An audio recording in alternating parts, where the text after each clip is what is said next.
ఇప్పుడు ఈ బంధాన్ని ఎలా చూస్తారండి మీరు? అంటే శివరుద్ర స్వామి గారు మీరు మ్యూట్లో ఉన్నట్టుంది, ఒకసారి మ్యూట్ తీయండి. ఈ బంధాన్ని మీరు యాక్సెప్ట్ చేస్తారా? స్వామి గారు మీకు అన్నీ తెలుసు, ఇహం పరం అన్నీ కూడా తెలుసు మీకు. శ్రీనివాస్ మరియు వర్షిని ఇద్దరు మాట వినపడుతుందా? వాళ్ళిద్దరికి వినపడుతుందా? ఓన్లీ మన ఇద్దరమేనా లేదు, మాట్లాడుకునేది? ఈ మాట వాళ్ళందరూ వింటున్నారండి. వర్షినితో మీరు డైరెక్ట్గా మాట్లాడచ్చు. ఏమ్మా వినపడుతుందా నా మాట? వినిపిస్తుంది స్వామి, చెప్పండి. శ్రీనివాస్ లైన్ లో ఉన్నట్టున్నాడుగా.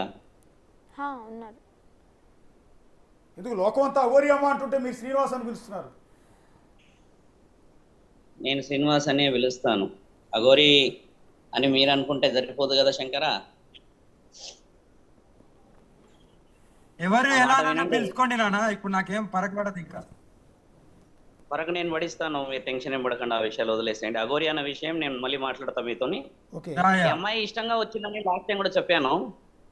ఆ అమ్మాయి వర్షన్ కూడా, ఆ అమ్మాయి నాకు కాల్ కూడా చేసింది. ఇట్లా స్వామి మీరు చెప్పారు బిగ్ టీవీలో కదా, నాకు ఇష్టపూర్వకంగానే వచ్చింది, నాకు వశీకరణ ఎవరు చేయలేరు, నేను నా అంతల నాన్న ఇష్టంతోనే వచ్చాను నేను అంటే, సరే అమ్మా అది మంచిదే పద్ధతి, అమ్మా నాన్నల అనుమతి కూడా చాలా ముఖ్యంగా అవసరం కదా అంటే, అమ్మా నాన్నలు వినట్లేరు కానీ కన్విన్స్ త్వరలోనే చేసుకునే ఏర్పాటు విధంగా వెళ్ళే అవకాశం అని చాలా ఛానల్లో చెప్తే నేను కూడా విన్నాను. ఇప్పుడు కూడా శ్రీనివాస్ చెప్తుంది ఏంటంటే, నన్ను ఎవరు ఆపలేరు, నన్ను ఎవరు ఏం చూడలేరు, నేనేం చేసుకోవాలో చేసుకుంటా అని మాట్లాడుతున్నాడు. కాబట్టి అఘోరి తత్వానికి శ్రీనివాస్కి సంబంధం లేదు. శ్రీనివాస్ ఏమైనా చేసుకోవచ్చు, he has a right to go anywhere, ఏదైనా చేసుకునే రైట్స్ ఉన్నాయి. కానీ అఘోరి అని పేరు పెట్టుకొని పోతానంటే మాత్రం ఆ రైట్ వే కాదు. అఘోరి అమ్మ అన్న వర్డ్ మీరు ఏదైతే అంటున్నారో, it has to declared by the akhadas of the Kashi. Kashi నుంచి, ఆ అఖాడాల నుంచి, అధికారుల నుంచి మీరు మాట్లాడే విషయానికి నేను వివరణ ఇస్తా. ఆ అమ్మాయి పెళ్లి చేసుకున్నది వాళ్ళు ఏ విధంగా చేసుకున్నారనేది మీరు అన్నట్టుగానే చట్టానికి అవసరం లేదు, కానీ కన్న తల్లిదండ్రులకి చెప్పాల్సిన అవసరం శ్రీనివాస్కి అయితే ఉన్నది. ఇప్పటికి కూడా శ్రీనివాస్ వచ్చేసి ఆ పోలీస్ అధికారుల దగ్గర ఈ అమ్మాయి, అప్పుడు ఈ అమ్మ ఉన్నది కదా వర్షిని, ఇద్దరు కలిసి ఏకగ్రీవంగా మేమిద్దరం ఉన్నామని చెప్పి రాయించుకునేంత వరకు చట్టపరంగా పోలీస్ అధికారులే కానీ మీరు అన్నట్టుగా వాళ్ళ అమ్మా నాన్నలు ఖచ్చితంగా వెంబడిస్తూనే ఉంటారు.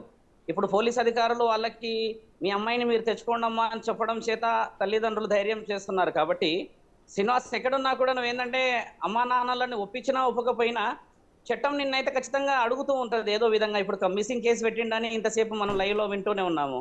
కాబట్టి ఆ మిస్సింగ్ కేసుకి అయితే నువ్వు రెస్పాన్సిబిలిటీ ఇవ్వక తప్పదు. నువ్వు నార్త్లో ఉన్నా, సౌత్లో ఉన్నా, ఈస్ట్లో ఉన్నా, వెస్ట్లో ఉన్నా, wherever you are there, network ఖచ్చితంగా ఉన్నది, నీ మొబైల్స్ అన్ని ట్రాప్ ఉన్నా, నువ్వు ఎక్కడ పోతున్నావు ఏంది అనేది ఖచ్చితంగా మనుషుల ద్వారా అయితే తెలుస్తుంది.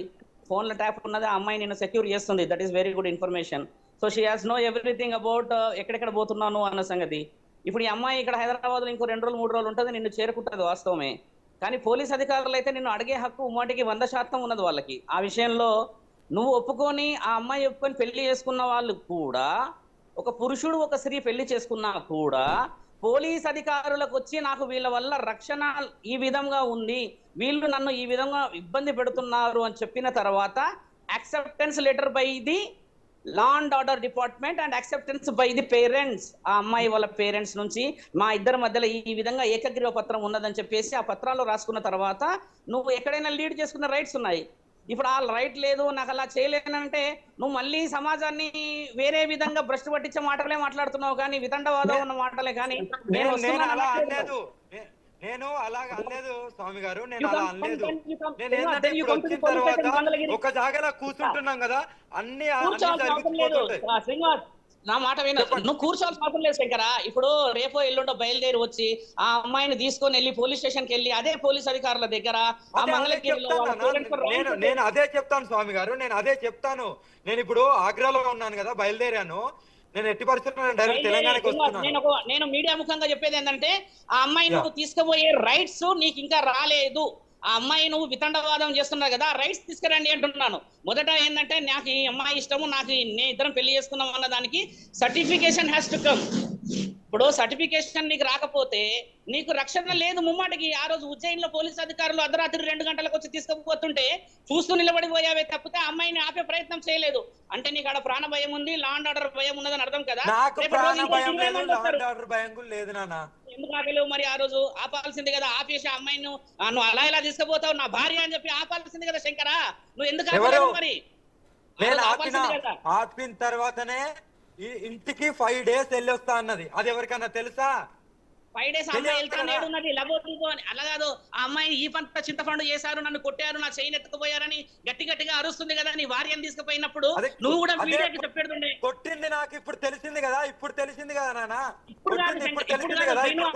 కాదు మిత్ర, నా మాట విను మిత్రమా. ఇప్పుడు కాదు, ఆ అమ్మాయి బయటకు వచ్చిన 2వ రోజే వీడియో ఆర్టీవీలో వచ్చింది. ఆర్టీవీలో కూడా వచ్చినప్పుడు నువ్వు రెస్పాండ్ ఇచ్చేడుతుండే, అమ్మ నేను వస్తున్నా అని చెప్పి.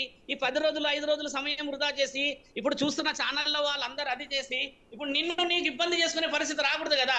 ధర్మరక్షణలో నువ్వు ఉన్నావు, లోక కళ్యాణంలో నువ్వు ఉన్నావు, పరమాత్ముడి ఆజ్ఞని పాటిస్తున్నావు అన్నప్పుడు స్త్రీ రక్షణ మన భారతదేశంలో మొట్టమొదటి హక్కు.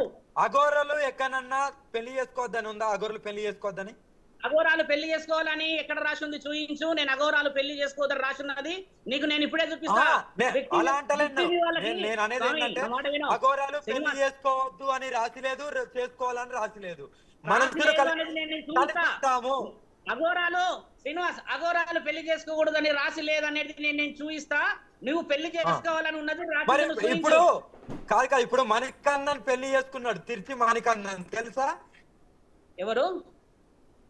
తిరుచి మణికందన్, తమిళనాడు. మణికందన్ ఎక్కడున్నాడు? ఏ అఖాడాలో ఉన్నాడు ఆయన? అఘోర అఖాడంలో ఎందులో ఉన్నాడు?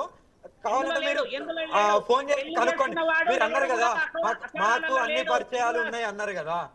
అఖాడాలలో పెళ్లి చేసుకున్న అఘోర, అఘోరి, సాత్వికుని, సాధువుని, సత్పురుషులని, యోగ సిద్ధులని, తర్వాత మహాయోగినులని నువ్వు చూయించు. నువ్వు ఇంకొక 15 నిమిషాలు టైం ఇస్తే నేను కాశీ ఉప ముఖ్యమంత్రిని లైన్ లో తీసుకుంటుండే, కానీ ఆయన ఫోన్ కనెక్ట్ అయితే లేదు. ఆయనను కూడా లైన్ లో తీసుకుంటా ఉంటే ఆయన ఫోన్ కట్ చేసేస్తా ఉన్నాడు. నేను ఆయననే లైన్ తీసుకునేవాడిని. ఇప్పుడు ఇంకొక 10 నిమిషాలు నాకు టైం ఇస్తే నేను 6:30 తర్వాత వాళ్ళని కూడా లైన్ తీసుకుంటా. కాశీ నుంచి డైరెక్ట్ గా ఏ అఖాడాల నుంచి 15 ఉత్తరప్రదేశ్ లో ఉన్న 9 అఖాడాల గురించి, కాశీ క్షేత్రంలో ఉన్న 10 అఖాడాల గురించి నువ్వు మాట్లాడుతున్నావో ఆ అఖాడాల అధికారులతోనే మాట్లాడిస్తా. అఘోర శాసన గ్రంథంలో పెళ్లి చేసుకోవాలని ఉందని చెప్పి ఎల్లూరి శ్రీనివాస్ అంటున్నారు. మీరందరూ ఏం చేస్తున్నారు అని చెప్పి వాళ్ళతో తణుకులో రాజేష్ నాథ్ ఉన్నారు కదా, ఆయనకు పెళ్లి కాలేదంటావా? ఆయన అఖాడాలో ఉన్నాడా? లేడంటవా? ఆయన అఖాడాలో లేడు. ఆయనంతలో ఆయన సొంతంగా ఆయన ఒక నిర్ణయం తీసుకొని అక్కడ నుంచి వెళ్ళిపోయి ఆయన అక్కడ ఉన్నాడు. కానీ నేను నిర్ణయం తీసుకున్నాను ఈ నిర్ణయం, కానీ నువ్వు అఘోరాలు పెళ్లి చేసుకున్నారు అన్న నిర్ణయం చెప్పకూడదు. నా సొంతంగా నేను కూడా నిర్ణయం తీసుకున్నాను.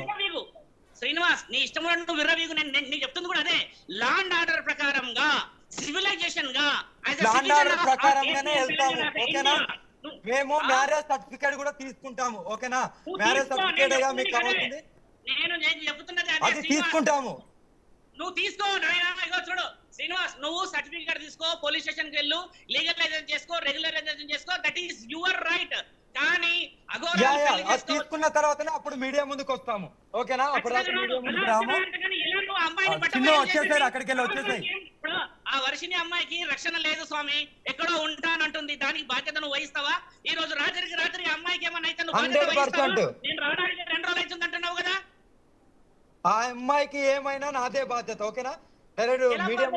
అమ్మాయి తల్లిదండ్రులు వదిలిపెట్టి వచ్చింది, నువ్వు ఎక్కడో ఉన్నావు. ఇప్పుడు నిన్నగాక మొన్న నాగర్ కర్నూలులో ఒక ఆడబిడ్డని 7గురు ఆ గుడిలో పోతే ఆ అమ్మాయిని ఏం చిత్రహింస పెంచారు చూసావు కదా. ఒక ఆడపిల్లకి రక్షణ ఉందా ఈ రోజుల్లో? నేను రక్షణ ఇస్తాను నా సిద్ధాంతం అది. నా దగ్గరికి వెళ్ళి ఎవరు ముట్టుకోలేరు. పక్కన ఉండాలి కదా శ్రీనివాస్, పక్కన లేకపోతే రక్షణ ఎట్లా వస్తుంది? అదే ఇప్పుడు నాతోనే ఉంటది కదా, రక్షణ ఎందుకు ఉండదు అంటున్నా నేను. ఎక్కడ ఈ 2 రోజులలో నువ్వు వచ్చి పోలీస్ స్టేషన్ లో లా అండ్ ఆర్డర్ ప్రకారంగా నువ్వు లీగలైజేషన్ సర్టిఫికేషన్ తీసుకునేంత వరకు ఆ అమ్మాయికి నీకు రక్షణ లేదు. పోలీస్ అధికారులను ఇవ్వని చెప్పయ్యా నీకు పేపరు. నేను ఢిల్లీలో ఉన్నాను కదా, మార్నింగ్ వరకే హైదరాబాద్ లో ఉంటున్నా. ఓకేనా? నువ్వు హైదరాబాద్ కి వచ్చి మంగళగిరికి పోయి మంగళగిరి నుంచి పోలీస్ స్టేషన్ నుంచి వాళ్ళ పేరెంట్స్ మధ్యలో ఒప్పించి పేపర్ తీసుకొని ముందుకు పో. అంతేకాని ఇలాంటి వితండవాదం చేసేసి అదే నిజము, అదే సాత్వికము, అదే ధర్మము, అదే నిజం అని చెప్పాల్సిన అవసరం లేదు కదా మీకు. ఎస్ ఎస్, నేను అదే లీగల్ గానే వెళ్తాను. నేను వస్తున్నాను హైదరాబాద్ కు. ఓకేనా? వాళ్ళ అమ్మా నాన్నతో ఒప్పించుకున్న లెటర్ రాసి ప్రెస్ నోట్ రిలీజ్ అయ్యి, పోలీస్ అధికారులు ప్రెస్ చేసిన నోటీస్ రిలీజ్ అయ్యి, ఇవన్నీ రిలీజ్ చేయకుండా నువ్వు వచ్చేసాయి నేను చూసుకుంటా ఎవడొస్తాడు చేస్తాడంటే, సమాజం నిన్ను చూస్తున్నప్పుడు ఆ అమ్మాయిని చూస్తున్నప్పుడు ఏం నేర్చుకోవాలి? లోక కళ్యాణం అంటే ఇదేనా? నానా ఇక్కడ పెళ్లి గురించి మాట్లాడుతున్నాను. ఓకేనా? నేను లోక కళ్యాణం గురించి అది ఎప్పుడు ఆగదు. అది ఇప్పుడు కాదు, ఎప్పుడు నా ప్రాణం వదలడం కూడా అలాగే వదులుతాను. లోక కళ్యాణం గురించి మాట్లాడలేదు, ఇక్కడ మ్యారేజ్ గురించి మాట్లాడుతున్నాను నానా. మాట్లాడుతున్నావు కదా, ఆ మ్యారేజ్ గురించి వెళ్ళి ఎక్కడ మాట్లాడాలి? నువ్వు పేరెంట్స్ తో మాట్లాడాలి, పోలీస్ స్టేషన్ లో లీగల్ గానే వెళ్తాను. ఓకేనా? నేను లీగల్ గానే వెళ్తున్నాను, మీడియా పరంగా చెప్తున్నా కదా, లీగల్ గానే వెళ్తాను. అమ్మాయి కూడా చెప్తున్నాను కదా, ఇలాంటివి చేయడం వల్ల ఏమవుతుందంటే మీరు బహిర్గతమై రక్షణ లేని పనులు చేసుకుంటున్నారు. మీరు ఆలోచించి దాన్ని ధర్మం అనకూడదు. అది ఆ ధర్మాన్ని పాటించాలంటే మానవ ధర్మం ముఖ్యమైనది. మానవ ధర్మాన్ని పాటించాలంటే పరధర్మాన్ని పాటించాలి. నాలుగకి అడ్డు లేకుండా మేము చేసే పనులే న్యాయం అంటే ఏ విధంగా ధర్మాన్ని కాపాడుతావు నువ్వు? సరే సరే అంటే స్వామి శివరుద్ర స్వామి స్వామి ఇప్పుడు ఆయన అంటున్నది ఏంటంటే, సారీ ఆయన అనకూడదేమో, నాకు కొద్దిగా కన్ఫ్యూజ్ అవుతున్నా కొన్నిసార్లు. చెప్పండి. సరే ఓకే, అఘోరి అమ్మ చెప్తున్నట్టుగా మేమిద్దరం కలిసి ఉంటాం అంటున్నారు. ఈ కలయికకి మీరు లీగల్ సర్టిఫికేట్ తెచ్చుకోండి అంటున్నారు. ఏ చట్టాలు యాక్సెప్ట్ చేస్తాయి? కాదండి, భారతదేశ చట్టాల ప్రకారం నా దగ్గర ఆయన మాట్లాడిన లైవ్ రికార్డ్ లో కూడా ఉంది. మేము అలాంటి సంబంధంలో లేము స్వామి అని ఆయన చెప్పిండు. ఆయన ఏమన్నాడు? శారీరక సంబంధం గురించి ఇప్పుడు కూడా మాట్లాడతలేడు ఆయన. దాని గురించి మీరు పోర్ట్రేట్ చేయకండి. ఆయన చెప్పేదల్లా ఏమిటి, నేను అడిగేది కూడా ఏంటంటే, దీని పేరు అఘోరాతత్వం పెడితే ఊరుకునే ప్రసక్తే లేదు అంటున్నా. దీని పేరు మానవత్వం పెట్టినా ఊరుకునే ప్రసక్తే లేదు. దీని పేరు ధర్మం పెట్టినా ఊరుకునే ప్రసక్తే లేదు.